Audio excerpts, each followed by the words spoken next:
สวัสดีจ้าเจอกันอีกแล้วเมนูแนะนำน้ำพริกอ่องวสันเอาหอมมาปอก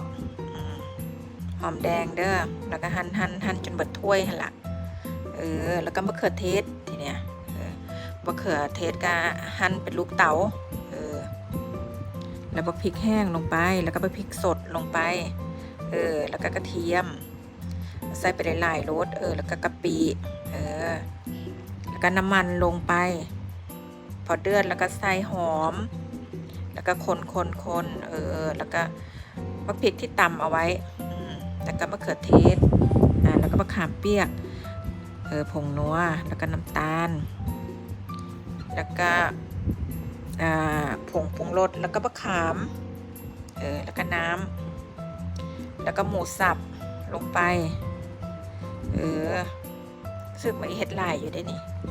เต็มกระทะเลยต้นหอมผักชีผู้ใดใส่ก็ใส่บ่ใส่ก็แล้วแต่เสร็จแล้วน่ากินบละฝากติดตามมาดามเอมม่าได้เด้อทุกคนเบิ่งบุญผัก